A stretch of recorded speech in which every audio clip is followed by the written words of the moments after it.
പെട്ടെന്ന് എൻ്റെ മോളൊന്നും എത്തി കിട്ടിയാൽ മതി എന്നുള്ളത് എനിക്ക് ഇപ്പോൾ പറയാനുള്ളത്. മോളോട് സംസാരിച്ചോ? മോളോട് സംസാരിച്ചില്ല. എന്തായാലും അളിയൻ്റെ ഫോണിൽ ഇങ്ങനെ കാണിച്ചിരുന്നപ്പോൾ മോളോട് വരാൻ വേണ്ടി ഞാൻ പറഞ്ഞിട്ടുണ്ട് മോളോട് വരാൻ. പ്രിയ കുട്ടികളെ, ആരെ ഉപേക്ഷിച്ചിട്ടാണ് നിങ്ങൾ പോകുന്നത്? അലിച്ചയ്ക്ക് ആ പിതാവിന്റെ ഒരു മനസ്സും സ്നേഹവും ഒന്ന് കണ്ടുനോക്കിയ ആ ഹൃദയത്തിലാണ് നിങ്ങളുടെ സ്ഥാനം. നമ്മൾ ഓരോ മാതാപിതാക്കളുടെയും ഹൃദയത്തിലാണ് നമ്മുടെ സ്ഥാനം എന്ന് പറയുന്നത്. അവരുടെ ബ്ലഡാണ് നമ്മുടെ ബ്ലഡ് എന്ന് പറയുന്നത്. നിങ്ങളൊന്ന് നഷ്ടപ്പെട്ടാൽ, നിങ്ങളൊന്ന് കാണാതെ ആയി കഴിഞ്ഞാൽ പിന്നെ അവർക്ക് ഉറക്കില്ല, ഓടില്ല, അഭിമാനബോധം പോലും ഇല്ല. അവർ നിങ്ങളെ കാത്തിരിക്കുക. അത് പോലീസ് സ്റ്റേഷനിലാണെങ്കിൽ പോലും ഉറക്കില്ലാതെ കാത്തിരിക്കുകയാണ്. നിങ്ങളൊന്ന് കണ്ടാൽ അവർക്ക് ഉണ്ടാകുന്ന ഒരു സമാധാനം ഉണ്ടല്ലോ.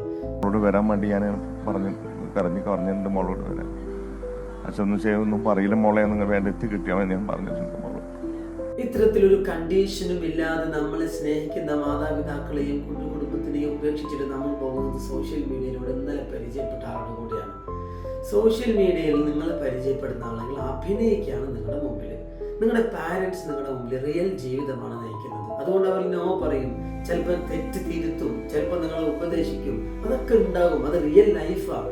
മറ്റുള്ളവർ നിങ്ങളെ എല്ലാത്തിനും പ്രോത്സാഹിപ്പിക്കുന്നുണ്ടാകാം. കാരണം എന്താണെന്ന് വെച്ച് കഴിഞ്ഞാൽ അവർക്ക് നിങ്ങളിൽ നിന്നും പലതും നേടാനുണ്ട്. അത് സാമ്പത്തികമാകാം, നിങ്ങളുടെ ശരീരമാകാം, പലതും. കഴിഞ്ഞ ദിവസങ്ങളിൽ മാത്രം നമ്മൾ കേരളത്തിൽ സോഷ്യൽ മീഡിയയിലൂടെ പരിചയപ്പെട്ട് ഓടിപ്പോയ പല ആളുകളും അവരുടെ ജീവിതം പോലും നഷ്ടപ്പെട്ടു പോയ പല വാർത്തകൾ കേട്ടുകൊണ്ടിരിക്കുകയാണ്.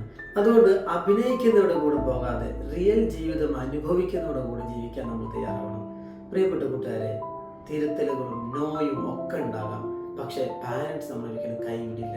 അവരെ നിങ്ങൾ കൈവിട്ടാൽ ഇനി നിങ്ങളുടെ ലൈഫിൽ പിന്നീടൊരു ഉയർച്ച ഉണ്ടാവില്ല. അത് മനസ്സിലാക്കുക.